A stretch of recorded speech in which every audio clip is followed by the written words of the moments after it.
애를 키워보시면 아시겠지만 여기까지 올라와요. 막 그냥 우라가 치밀 때도 있고요. 뭐 하자고 했는데 애가 막 꾸밀고 안 하거나 놓치거나 뭐 딴 거 하고 있거나 그러면요 막 화가 나기도 하고 막 성질이 날 때도 있습니다. 저도 그랬고요. 아이를 잘 키우시는 부모님들은요 잘해요. 한간에 좀 그런 얘기가 있어요. 의사가 되려면 부모가 의사여야 되고 서울대를 가고 싶으면 부모가 서울대를 나와야 되고 실제로 혹시 그런가요? 아니에요. 그건 전혀 그거는 뭐 영향을 좀 미치는 해요. 왜냐하면 교육은 환경하고 굉장히 밀접한 관계가 있기 때문에 환경은 무시할 수 없습니다. 아무래도 부모님이 그 직업이라든지 그런 환경이면 아이가 그걸 보고 그대로 미로 효과라 그러죠. 그걸 보고 그대로 투영이 돼서 이제 하려고 하는 그런 영향이지 절대적인 건 전혀 아닙니다.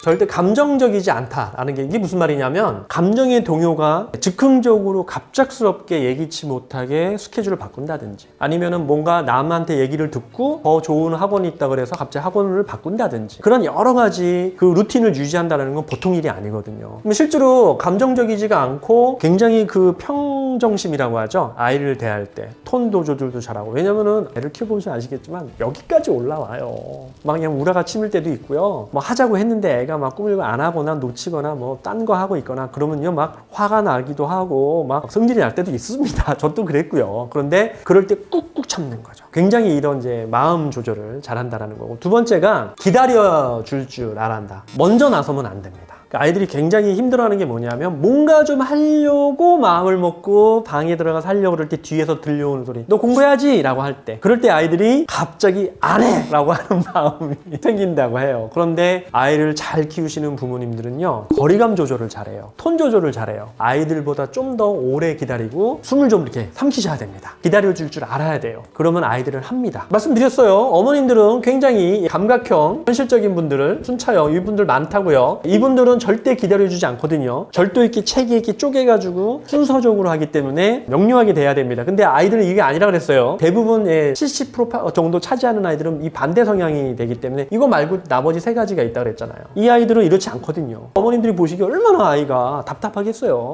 미리미리 준비하지도 않고 내일 학교 갈 거 싸지도 않고 생각나면 하고 그러니까 그때 기다려주지 않고 한마디 던지고 그러면 어머니 아시겠죠? 아버님 한마디 하면 더 짜증이 나고 두 마디 하면 더 화가 나고 세 마디 하면은 갑자기 암담해지면서 막 얼굴이 붉혀지고 그럼 아이들은 어쩌죠? 마음에 상처받죠. 아이들은 그때부터 감정적이 되는 순간 그게 이제 쌓이고 쌓였다 나중에 폭발하거든요. 아이들도 절대 감정 건드리시면 안 돼요. 감정을 건드리는 순간 아이는 딴마음 먹게 되고 집중을 흐리게 됩니다. 기다려 주셔야 됩니다. 세 번째 아까 말한 대로 아이에 대한 성향 다시 말하면 욕구예요. 욕구 이거 파악을 하셔야 됩니다. 내가 낳았지만 절대 나랑 다르거든요. 같지 않아요. 아이는 어떤 거를 먹고 사는지 칭찬을 먹고 사는지 아니면 뭔가 성취를 하고 사는지 뭔가 획득을 하기를 원하는지 이걸 아셔야 돼요. 그걸 맞춰주셔야 됩니다. 그 아이가 추구하고자 하는 그런 가치관은 인정해 주셔야 돼요. 그럴 때 아니야 그건 쓸데없는 거고 필요 없는 거야 라고 말하면 큰일 납니다. 그러면 동기부여를 초반부터 싹을 잘라버리는 거거든요. 아이가 나중에 나이가 들고요 학년이 올라가면요 아이가 멍해져요. 본인이 하는 진정한 욕구를 완전히 잘라버렸잖아요. 그러면 아이가 붕 뜨게 돼요. 집중을 해야 되고 고도의 몰입을 해야 되는 고2, 고3 때 그 힘든 과정을 못 견딘다니까요. 그러면서 엄마 탓해요. 그거를 처음부터 어머님이 자기가 원하는 식으로 아이를 개조시키려고 그러고 그쪽 방향으로 몰아가면요 아이가 진짜 힘을 발휘해야 될 때 뒷심이 안 벌어집니다. 성향과 욕구를 이해를 하셔야 돼요. 아이가 어떤 스타일인지 이거를 이해하셔야 돼서 결국엔 뭐예요? 다름을 인정해야 되죠. 뭐 다름을 인정해야 되죠. 왜 나랑 달라요. 그걸 뭐라 그래요? 남들은 객관화를 잘한다. 내 자식이 낳았다 그래서 내 소유물이 아니라는 거. 남들 보면은 나도 객관화, 우리 아이도 객관화. 그래서 나랑 틀리거나 다르다라는 건 너무 당연하고 아이가 그런 성향이 있다라는 걸 이해해 주셔야 아이가 본질적으로 뭘 요구를 하는지를 귀담아 듣고 관찰해가지고 캐치한 다음에 그거를 살짝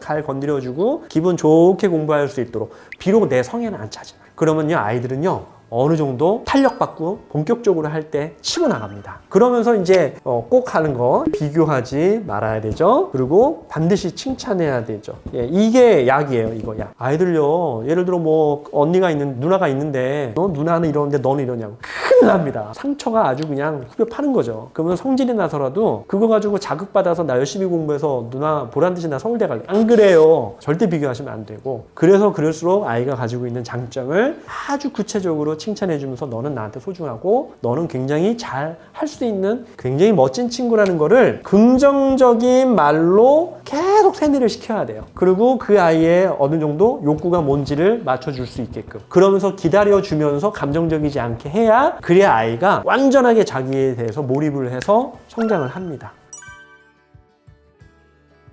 첫 번째, 정말 중요한 건데요. 어머님들이 생각할 때 성적이 좀 안 나온다고 했을 때 아이의 자존감까지 무너뜨리지 않도록 좀 해주시기 바랍니다. 이 아이들이 살아가는데 우리 사람이 살아가는데 이 자존심과 자존감은 너무 중요한 거고 사실 자존심 때문에 버티고 살잖아요, 우리가. 그런데 이걸로 능력을 비하한다거나 능력이 없는 걸로 깎아내려서 아이가 살아가야 될 그 충분한 이유를 그것마저 없게 한다면 아이는 더 이상 발전이라는 걸 못하죠. 근데 의외로 많습니다. 부모님들이 말 한마디 이렇게 던질 때 아이가 그렇게 무너지는 그런 아이들 절대 성장하지 못합니다. 이거는 꼭 좀 피해 주시고요. 두 번째는 뭐냐면 부모님들이 아이가 할 수 있는 감당할 수 있는 그런 것보다 훨씬 더 과도한 기대를 하세요. 이거는 사실 꿈을 크게 갖고 목표를 원대하게 가져서 이 아이를 멋지게 키우기 위한 어머님들의 그런 바람은 좋아요. 하지만 과도한 기대는 뭐냐면 무리한 요구를 하시거든요. 그러니까 학생이 자기가 해야 될 감당하기 힘든 거를 못하게 되는 때 그럴 때 이제 무기력함이 오거든요. 거기서도 실제로 학원을 너무 많이 보낸다는 거, 그러니까 휴식 없는 공부 시간을 너무 과도하게 잡는다라는 거, 본인이 해소해야 될 욕구가 안 되다 보니까 당연히 집중이 안 되고 계속 끌려가는 그런 생활이 됩니다. 쉴 때는 쉬게 하고 공부할 때는 공부해야 되는데 너무 아이에 대한 과도한 기대로 인해서 학생이 제대로 자기가 컨트롤 못하는 그런 부분들, 이런 것들은 정말 해주지 말아야 되는 거고, 그 다음에 우리 학생이 자기 결정권이 좀 있어야 되거든요. 이걸 뺏지 말아주세요. 다시 말하면 본인이 결정하게 해주세요. 본인이 결정하면 당연히 실수합니다. 실수해요. 실수해야지만이 배워요. 근데 여기서 멈추면 안 되는 거죠. 우리가 배우는 데 있어서 당연히 실수하고 실패하는 거는 겪어야 되는 당연한 과정입니다. 배워야만이 성장하는 거죠. 그런데 아이들이 배우는 마인드조차도 없이 실수하고 실패하면 큰일 나는 것처럼 부모님들이 아예 처음부터 학생이 할 수 있는 그런 결정권을 뺏어서 어머님이 다 세팅해 주는 거, 이거 정말 하지 말아야 될 겁니다. 이렇게 하면은 아이는 대학이 다인 줄 알아요. 절대 대학 다 아니에요. 멘토들 다 얘기합니다. 100이면 100, 1000이면 1000. 대학 가면 다 해결될 줄 알았는데 단 1도 해결 안 되더라. 대학 가면 다 아닙니다. 그때부터 정말 이제 시작이죠. 하지 말아야 될 것 중에 하나가 자기 결정권을 부모님이 뺏지 말아야 되고 아이에게 결정권을 주라는 거. 꼭 좀 그런 기회 해주셔야 되고요. 그 다음에 네 번째는 아이에게 주입식 교육이라고 제가 이거를 좀, 이게 문제풀이식이라는 거죠. 이 무슨 말씀인 거냐면 학원을 다니고 가외를 시킨다든지 인강을 들을 때 학생들이 본인이 무슨 공부를 하는지를 전혀 모른다라는 거, 본인이 왜 이 공부를 하고 자기가 대학을 가야 되는지 이유를 모르고, 근데 그런 질문을 한 번도 받아본 적이 없는 거예요. 그게 왜 이 문제가 생기냐면 고등학교 2학년 3학년이 될 때 극도의 이제 스트레스 현상이 벌어지잖아요. 해야 될 것들이 많고 그 다음에 정말 빡빡한 생활을 할 때, 근데 그때 정말 버티고 이겨내고 본인이 그거를 치고 나가려면 이유를 알아야 되잖아요. 무조건 주입식으로 그리고 해야 된다는 당위성으로 너는 대학 가서 모든 걸 다 해결하기 위해 이런 무모한 교육을 한다라고 하는 건 정말 이거는 무모합니다. 이겨내지 못합니다. 그 다음에 다섯 번째 말씀을 드리면, 이건 좀 어머님들이 아이에 대해서 믿는 것하고 우리 자녀에 대해서 점검하는 거랑은 좀 다른 거거든요. 우리 아이를 사랑하잖아요. 부모로서 자식을 사랑하는 건 너무 당연한 건데 이 믿는 것 자체를 너무 믿어버림으로써 모든 걸 맡긴다라는 거는 좀 조심해야 됩니다. 다시 말하면은 옆에서 항상 이 거리를 두고선 지켜줘야 돼요. 그렇다고 간섭을 하면 안 됩니다. 관심을 갖는 거는 좋아요. 근데 간섭을 하는 거는 안 됩니다. 왜냐하면 이거는 자율권을 뺏기는 거기 때문에 학생들이 제일 극도로 싫어하는 거고, 또 반대로 또 믿는다고 해서 모든 거 정권을 주면 안 됩니다. 왜냐하면 아이들은 긴장감이 있는 그런 거리를 두고서 어느 그 거리를 유지해 주는 걸 원하거든요. 내 안으로 들어오는 것도 싫어하지만 아예 내 그 어느 정도 거리에 팽팽한 그 긴장감이 유지되는 것 자체를 놓아버리는 그런 부분은 아이들도 원하는 게 아니기 때문에 부모님은 너를 믿는다. 믿는다라는 건 무모하게 너에게 모든 걸 맡길 테니까 네가 알아서 해라. 그게 아닙니다. 아이에게 어느 정도 권한을 주지만 내가 어느 정도 살펴야 되는 거죠. 그렇기 때문에 모든 거를 다 맡기는 건 안 된다는 거고요. 자, 이렇게 부모님이 하지 말아야 될 이 5가지, 오랫동안 이제 대학생 멘토들도 만나봤고 또 제가 오랫동안 교육에 있다 보니까 똑똑하게 우리 아이를 아주 키워서 또 좋은 대학이나 아니면 원하는 대학을 진학시켰고 또 그런 삶을 살도록 해주는 그 부모님들 중에 가장 조심스러워 하면서도 이 부분만큼 굉장히 하지 않았다라고 했던 그런 소스들을 말씀을 드리는 거거든요. 이 5가지는 절대 하지 말아야 될 얘기입니다.